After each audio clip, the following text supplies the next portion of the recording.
Hello student, स्वागत है आप सभी का आपके अपने चैनल गॉड क्लासेस पर। गॉड क्लासेस यानी मैथ्स भी एंड मस्ती भी। तो आज मैथ्स करेंगे, मस्ती भी करेंगे। मस्ती तो हम हमेशा करते ही रहते हैं, लेकिन इस मस्ती के साथ साथ आपको मैं बताने वाला हूँ कि अब अगले जो 15 दिन आपके पास है, बड़े इंपॉर्टेंट 15 दिन है। तो इन 15 दिनों में आप क्या क्या कर सकते हो, कैसे कैसे कर सकते हो। बहुत से स्टूडेंट्स के भी कमेंट आ रहे हैं, सर 15 दिन की जो स्ट्रेटजी है वो बता दो कि किस तरह से हम काम करें ताकि हम ज़्यादा फ्रूटफुल रिजल्ट जो हैं वो निकाल सके। इतने साल पूरे साल तक हमने मेहनत करी है। इतने साल तो खैर आप पढ़ते ही आ रहे हो। पूरे साल आपने मेहनत करी है, तो उस पूरे साल की जो मेहनत का अब एक जो निचोड़ हमें निकालना है, अब उसका जो हमें फल निकालना है।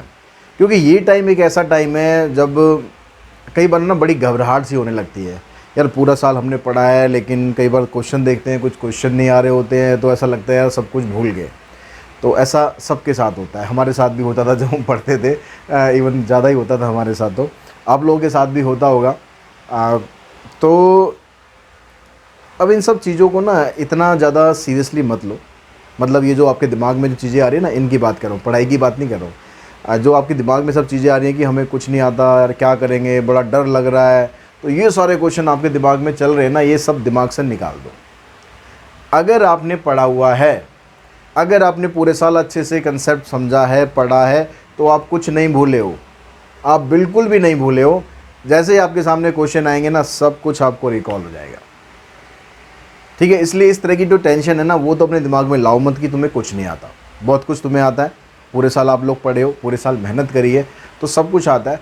बस उस डर को अपने अंदर से निकालने की ज़रूरत है। उसको निकालने का तरीका क्या है? अभी जो 15 दिन हमारे पास हैं, लगभग कोई 15 कर सकता है, कोई 14 दिन कर सकता है। अपने सब्जेक्ट के जो आपका पहला पेपर है उसके हिसाब से लगभग मैं मान के चल रहा हूँ कि ये 14-15 दिन हमारे पास हैं। तो इनमें आप किस तरीके से तैयारी करो ताकि आपका ये जो डर थोड़ा बहुत रह भी रहा है ना, वो डर भी आपका ख़त्म हो जाए।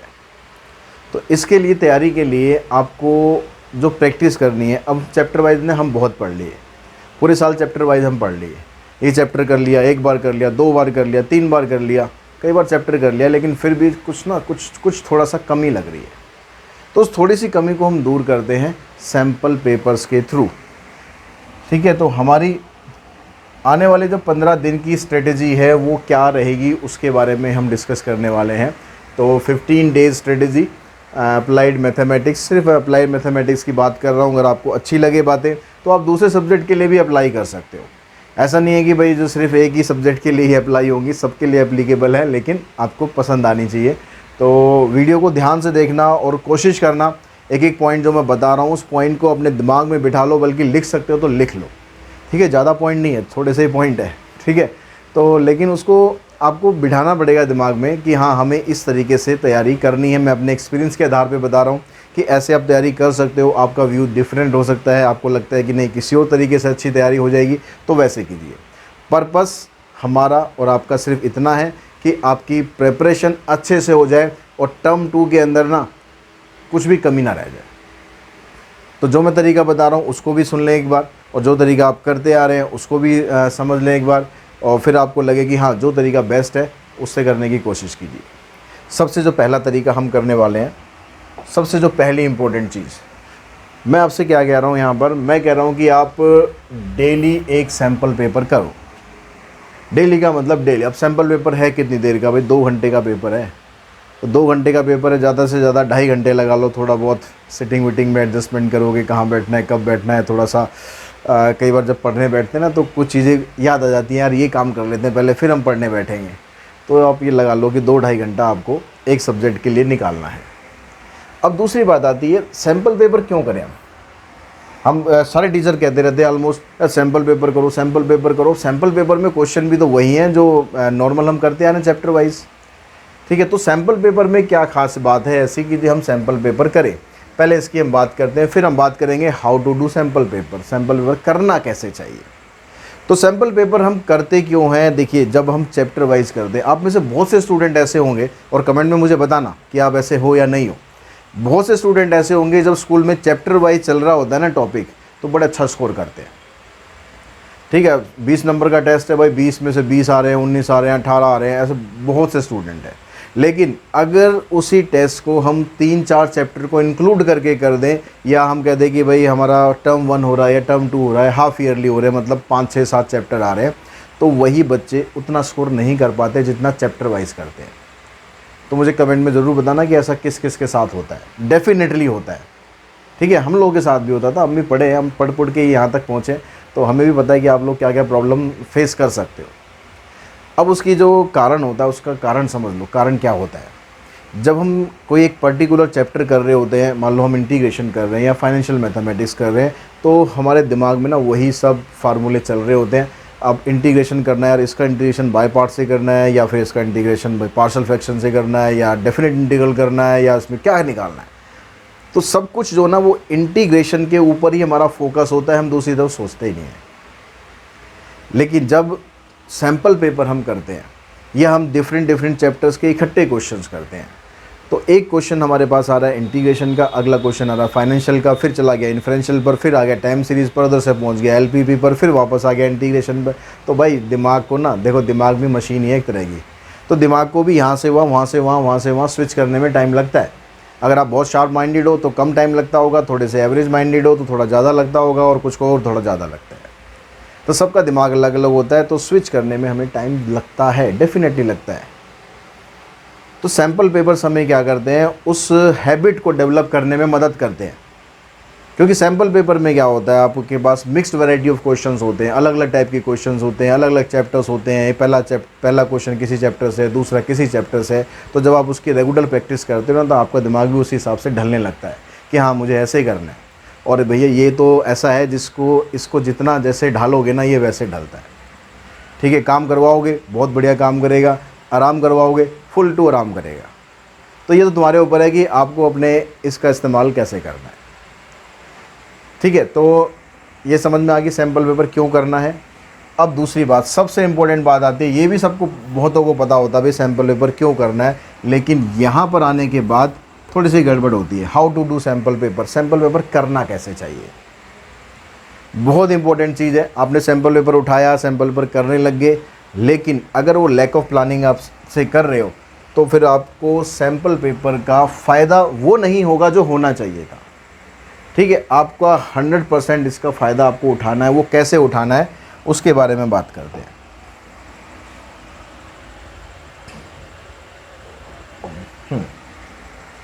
सबसे पहला पॉइंट है do in 1 sitting of 2 hours. आपका पेपर कितने घंटे का है, 2 घंटे का पेपर है। अब सैम्पल पेपर को आप क्या कर रहे हो, आपने 3 घंटे कह रहा हूँ, आपने आधा घंटा पेपर कर लिया। आधा घंटा पेपर करने के बाद मन में आया थोड़ा चलो व्हाट्सएप कर लेते हैं, थोड़ा व्हाट्सएप खेल लेते हैं। कोई टेलीग्राम खेलने लगता है, कोई भैया इंस्टा पे चला जाता है, कोई अपना गूगल में लग जाता है, कोई यूट्यूब वीडियोस देखने लगता है।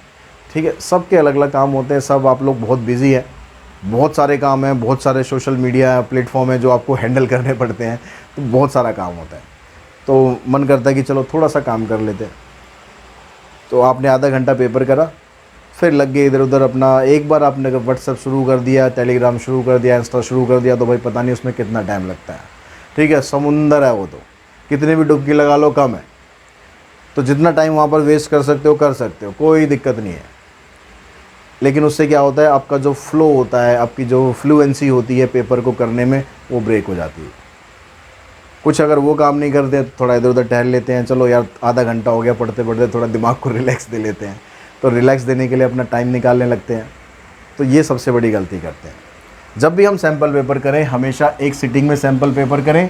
घर पे पेरेंट्स को बता के रखें, भाई बहन छोटे हैं बता के रखें, कोई भी ऐसा एलिमेंट है जो डिस्टर्ब कर सकता है सबको बता के रखें, भैया 2 घंटे को नो डिस्टर्बेंस, कोई डिस्टर्बेंस नहीं। घर का कोई कोना पकड़ लो, आपका अपना स्टडी रूम है वो पकड़ लो, और सबको बता के रखो भैया 2 घंटे मेरे को कोई डिस्टर्ब नहीं करेगा, और आपको भी अपने आप को डिस्टर्ब नहीं करना है। ठीक है, एक सिटिंग के अंदर पूरा सैम्पल पेपर फिनिश करना है, जितना भी आप कर सकते हो। अब सैम्पल पेपर करने बैठोगे, खो जाओगे उसमें। अब खो जाओगे तो जगाने के लिए कोई चाहिए, तो उसके लिए किसी और को नहीं, अलार्म को बोलो कि वो आपको जगाए। अलार्म सेट करके रखो। अब जब अलार्म सेट करते हैं ना, तो फिर सबसे पहले चीज़ हमारे पास क्या आती है, मोबाइल हाथ में आता है। एक ऐसा यंत्र हमारे हाथ में आता है जो कि बहुत बढ़िया यंत्र है। आज के टाइम में सबसे ज़्यादा ज़रूरत मेरे ख्याल इसी की है।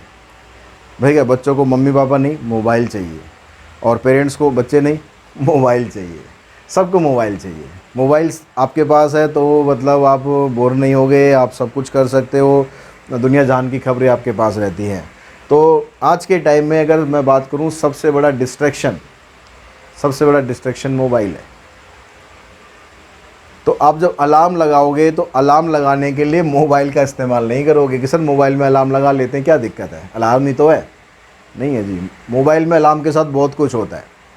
आप कुछ करने बैठ रहे हो, इतने में एक बीप आई, ठीक है, कोई मैसेज आया, नोटिफिकेशन आ गया, अब नोटिफिकेशन आया भाई, नोटिफिकेशन आया तो फिर देखने का मन करता है।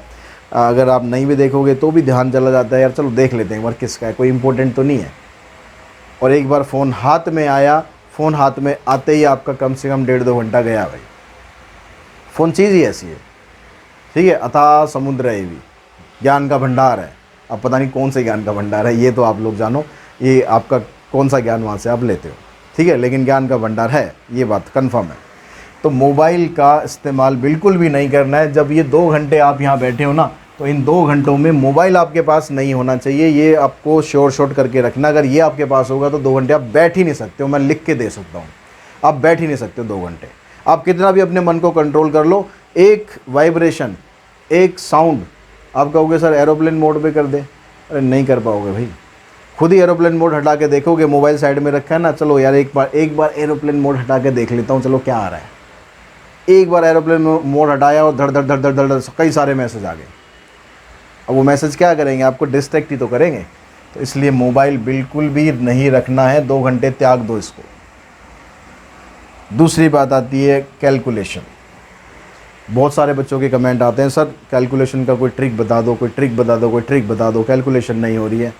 तो कुछ ट्रिक मैंने बताई भी हैं, कुछ ट्रिक आप लोगों को आती हैं, लेकिन जब आप घर पे काम करने बैठते हो, ये मैंने पहले भी कई बार बताया हुआ है कि जब आप घर में काम करने बैठते हो, प्रैक्टिस करने बैठते हो, तो आपके पास टाइमिंग की शॉर्टेज होती है। वैसे आप लोग बहुत बिजी होते हो, तो टाइमिंग की शॉर्टेज तो होती है। तो उस टाइमिंग की शॉर्टेज को पूरा करने के, कैलकुलेशन फटाफट करने के लिए मोबाइल चाहिए, ठीक है। इतनी लंबी डिवाइड आ रही है, मोबाइल से कर लो। मल्टीप्लाई आ रही है, मोबाइल से कर लो। यार अभी सीरियल देखना है, सीरियल का टाइम हो रहा है। अभी वेब सीरीज़ देखनी है, उसका टाइम हो रहा है। अभी दोस्तों से गपशप करनी है, उसका टाइम हो रहा है। टाइम बचाना है। अब टाइम बचाने के लिए क्या करेंगे, कैलकुलेशन को ही वहाँ पर उसी के बलि चढ़ाएंगे। तो ये कैलकुलेशन कर लिया आपने मोबाइल के थ्रू, और पेपर में जाओगे वही कैलकुलेशन आ जाती है। फिर आपको टाइम लगता है ज़्यादा। फिर आप कहते हो सर बहुत लंबी कैलकुलेशन आ गई, क्या करते हैं हम, तो पेपर छूट गया। अरे भाई जब हमें पता है कि कैलकुलेशन लंबी आनी है तो हम उसकी प्रैक्टिस क्यों नहीं करते हैं। हम अपने दिमाग को तकलीफ़ क्यों नहीं देते हैं, मोबाइल को क्यों तकलीफ़ देते हैं, कैलकुलेटर को क्यों तकलीफ़ देते हैं, जबकि सीबीएसई आपको मोबाइल देगी नहीं, सीबीएसई आपको कैलकुलेटर अलाउ करेगी नहीं। ये बात हमें पता है, पहले से पता है, लेकिन फिर भी ये दिल है कि मानता नहीं, मोबाइल तो सही है चाहिए। तो यह मोबाइल, जब हमें पता है कि कैलकुलेशन हमें करनी है, मैनुअल कैलकुलेशन करनी है, पेपर पे भी हमें करनी है, तो उसकी प्रैक्टिस आज से क्यों ना करें, अभी से क्यों ना करें।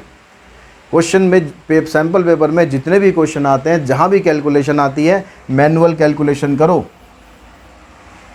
मैनुअल कैलकुलेशन करोगे, कैलकुलेशन स्पीड बढ़ेगी तो टाइम पेपर में कम लगेगा। टाइम पेपर में कम लगेगा तो रिवीजन का टाइम मिलेगा। रिवीजन का टाइम मिलेगा तो नंबर बढ़ जाएंगे। क्यों बढ़ेंगे, क्योंकि रिवीजन में गलतियाँ पकड़ लोगे।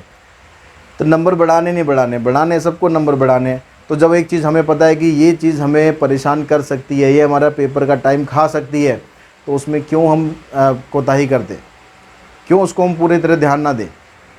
तो इसलिए कैलकुलेटर बंद, मोबाइल की कैलकुलेशन बंद, सिर्फ़ और सिर्फ मैनुअल कैलकुलेशन। कितनी भी बड़ी कैलकुलेशन है करो यार, थोड़ा सर में दर्द होगा, होने दो, थोड़ा पेन लोगे तो गेन भी होगा। वो कहावत है ना, no pain no gain, pen लेना पड़ेगा अगर कुछ चाहिए तो। अब ये सारी चीज़ें कर ली, पेपर आपने ख़त्म कर दिया, सैम्पल पेपर ख़त्म कर दिया, अलार्म बज गया, 2 घंटे का टाइम, स्टॉप, इमीडिएटली स्टॉप। आपने कितना भी क्वेश्चन कर रखे हो, आपने चाहे 14 क्वेश्चन आने पेपर में, चाहे आपने 4 कर रखे हो, चाहे आपने 10 कर रखे हो, इमीडिएटली स्टॉप। अब 2 घंटे में एनालाइज करो कि आपने कितना पेपर किया है। अब ऐसा नहीं है कि जो बाकी पेपर बच गया उसको छोड़ना उसे भी नहीं है, पेपर वो भी करना है, लेकिन 2 घंटे के टाइम के बाद फिर एक अलार्म सेट करो कि आपका पेपर कब कंप्लीट हो रहा है। उसमें आपको पूरा कंप्लीट करने में 2.5 घंटे लग रहे हैं, 3 घंटे लग रहे हैं, आप अगर आपको 2.25 घंटे लगे, जितना भी टाइम लग रहा है उतना टाइम लिखो। पहला सैम्पल पेपर करोगे, हो सकता है 3 घंटे भी लग जाए। दूसरा सैम्पल पेपर करोगे तो टाइम रिड्यूस होगा, डेफिनेटली होगा। और आपको कोशिश करनी है कि जब आप 5 सैम्पल पेपर तक पहुंच जाओ तो आपका जो टाइम है, जब आप 5 सैम्पल पेपर तक पहुंच जाओ तो आपकी जो स्पीड है इंक्रीज़ होनी चाहिए। और ये जो चीज़ें मैंने बताई है ना, इनका इस्तेमाल करोगे ना तो मैं गारंटी दे रहा हूँ, लिख के दे रहा हूँ भाई, बॉन्ड पेपर पे लिखवा लो कि आपकी स्पीड बढ़ेगी। मतलब ही नहीं होता कि कम हो जाए। और हमारा टारगेट है कि जब आप 10th सैम्पल पेपर तक पहुँच जाओ, जब आप 10th सैम्पल पेपर ख़त्म करो तो आपका सैम्पल पेपर ख़त्म होना चाहिए 1 आवर एंड 30 मिनट्स में। 10 सैम्पल पेपर तक का ये टारगेट होना चाहिए। 1 आवर 30 मिनट में आप ख़त्म करने लग गए ना सैम्पल पेपर, आपको कोई रोक नहीं सकता कि आपके नंबर अच्छे ना आए, क्योंकि ये तभी होगा जब आपको कुछ आता होगा, ठीक है, या बिल्कुल ही नहीं आता होगा तो भी हो सकता है कि कुछ आता ही ना हो पेपर में, तो फिर तो इतना टाइम भी नहीं लगना भैया, आधे घंटे के अंदर पेपर खत्म, ठीक है। लेकिन आप ऐसे बच्चे नहीं हो, मुझे पता है। आप ये वीडियो देख रहे हो, यही समझने के लिए देख रहे हो कि हमें टाइम कैसे बढ़ाना है, अपनी स्पीड हमें कैसे बढ़ानी है। आप ऐसे बच्चे हो तो इसका मतलब आप वही बच्चे हो जो पेपर पूरा करके आने वाले हो, और अच्छे से करके आने वाले हो, और अच्छे के लिए तैयारी कर रहे हो, ठीक है। जिसको कुछ करना ही नहीं ना, उसे क्या मतलब है ये वीडियो देखने का। तो क्या करना है, हमें अपनी स्पीड को इंक्रीज़ करना है। इंक्रीज़ करते करते हमें यहाँ तक लेके आना है, और यहाँ तक आप लेकर आगे 100% आपके मार्क्स 35+ ही रहेंगे, कम आने का कोई चांस ही नहीं है। क्यों चांस नहीं है? क्योंकि जब आप 1 आवर 30 मिनट के अंदर पेपर करोगे तो आपके पास 30 मिनट्स बच रहे हैं। अब इन 30 मिनट्स में आप पूरे पेपर को रिवाइज़ कर सकते हो, और कितना भी आप देखो अच्छे से पेपर कर लो, खूब अच्छे से पेपर कर लो, लेकिन जब आप रिवीजन करते हो ना, डेफिनेटली आपको गलतियां पकड़ में आती हैं। अब रिवीजन करने का टाइम होगा तभी तो रिवीजन करेंगे। अब पेपर ही अगर 2 घंटे में ख़त्म हो रहा है, बड़ी मुश्किल से भाग भाग के उधर से टीचर पेपर छीनने लग रही है, जैसे आप मैम 1 मिनट बस 1 मिनट, एक क्वेश्चन रह गया, आप ऐसे कर रहे हो तो कहाँ से रिवीजन होगा भाई, और कहाँ से गलतियाँ मिलेंगी? गलतियाँ तभी मिलेंगी जब आप 1.5 घंटे के अंदर पेपर ख़त्म करोगे, आधे घंटा रिलैक्स माइंड से अपना सैम्पल, अपना जो पूरा का पूरा पेपर है उसको रिवाइज़ करोगे। क्या क्या मिस्टेक रह गई हैं, कहीं कोई ऐसी चीज़ तो नहीं रह गई है जो आपको लिखनी चाहिए थी, आप भूल गए हो, कहीं माइनस की जगह प्लस, प्लस की जगह माइनस तो नहीं हो गया, ठीक है। कोई फार्मूला ऐसा तो नहीं है जो फार्मूला आपने लगा तो दिया है क्वेश्चन के अंदर, लेकिन लिखा नहीं है फार्मूला। लिखो, फार्मूले को भी लिखो, चाहे साइड में लिख दो, लेकिन लिखो ज़रूर आपने कौन सा फार्मूला लगाया।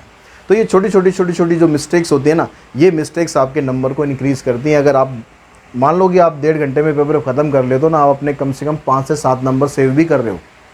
रिवीजन में वो गलतियाँ आपको पकड़ में आएंगी, डेफिनेटली आएंगी। तो कुल मिलाकर जो टाइम हमारा पास इतना अगर हमने कर दिया तो डेफिनेटली आपके मार्क्स इम्प्रूव होने ही होने हैं। अब इन सब चीज़ों को करने के लिए, सारे सैम्पल पेपर करने के लिए अभी वीडियो देख रहे होंगे ना, तो हो सकता है कि थोड़ा सा मोटिवेशन आ जाए, यार हाँ आज से करेंगे भाई, ठीक है, आज से तो हमें करना ही करना है। लेकिन अगले दिन उठोगे सब साफ, बहुत बार होता है ऐसा। तो मोटिवेशन आपको कहीं बाहर से नहीं लेनी, मोटिवेशन आपको अंदर से लेनी है, अपने खुद से लेनी है कि मुझे ही करना है। आप खुद अपने आप को मोटिवेट करोगे, बाहर की किसी की ज़रूरत नहीं है, ठीक है, कोई भी। और उसके लिए आपको क्या करना है, इन सब चीज़ों के लिए आपको टाइम मैनेजमेंट करनी है। क्योंकि ऐसा तो है नहीं कि आपको एक ही सैम्पल पेपर करना है। अप्लाइड मैथ्स ही पढ़ रहे हो, सारे सब्जेक्ट पढ़ रहे हो भाई, बिजनेस भी पढ़ रहे हो, अकाउंट्स भी पढ़ रहे हो, इको भी पढ़ रहे हो, साइंस के स्टूडेंट हो तो भाई बायो भी पढ़ रहे होंगे, ठीक है, फिजिक्स केमिस्ट्री पढ़ रहे होंगे, ह्यूमैनिटीज़ के हो तो हिस्ट्री पोल साइंस सब कुछ पढ़ रहे होंगे। तो सबके लिए आपको टाइम देना है। कोई ऐसा नहीं कि एक सब्जेक्ट कम करना है, एक सब्जेक्ट ज़्यादा करना है। तो टाइम मैनेजमेंट करना सीखो। आप लोग बहुत बिजी हो, मुझे पता है। स्टूडेंट आज के टाइम में सबसे ज़्यादा बिजी है, चाहे पढ़ता ना हो तो भी बिजी है, पढ़ता है तो बिजी है ही है, ठीक है। क्योंकि उसके हाथ में वही मोबाइल नाम का यंत्र होता है एक हमेशा, और वो यंत्र आपको हमेशा बिजी रखता है, आपके दिमाग को शांत रहने नहीं देता। रिलैक्स माइंड से आप कभी बैठ ही नहीं सकते हो। लेकिन भाई अब पेपर का टाइम आ चुका है, एग्ज़ाम टाइम आ चुका है। अब ये सारी चीज़ें साइड में रख दो, बाद में बहुत टाइम मिलेगा सब कुछ करने के लिए। अभी फ़िलहाल सिर्फ़ और सिर्फ फोकस करो अपने एग्ज़ाम के लिए, और उसके लिए टाइम मैनेजमेंट करना सीखो कि कितने घंटे आपको कौन से सब्जेक्ट को देना है। जो सब्जेक्ट ज़्यादा वीक है उसको ज़्यादा टाइम दो, जो थोड़ा कम वीक है उसको थोड़ा कम टाइम दो। अपने अकॉर्डिंग आप देखो कौन से सब्जेक्ट में आपको क्या करना है, और उसके हिसाब से अपनी टाइम मैनेजमेंट करो। मेरे से कोई एडवाइस चाहिए, मेरे से कोई सलाह चाहिए, कमेंट बॉक्स में कमेंट कर सकते हो। कोशिश करूँगा कि मैं आपकी पूरी हेल्प करने की, आपको सही तरीके से गाइड करने की, लेकिन सिर्फ गाइड ही कर सकता हूँ, आपका एग्ज़ाम नहीं लिख सकता। वो आपको ही लिखना है, आपके पेरेंट्स को नहीं लिखना है, वो सिर्फ़ और सिर्फ आपको लिखना है। उसके लिए मेहनत करो। हमारा आशीर्वाद, हमारी ब्लेसिंग्स, शुभकामनाएँ सब कुछ आपके साथ है। बस आप अच्छे से मेहनत करो और इन 15 दिनों का सही ढंग से इस्तेमाल करो। तो बस आज की इस वीडियो में इतना ही कहना चाहता हूँ। Thanks to all of you.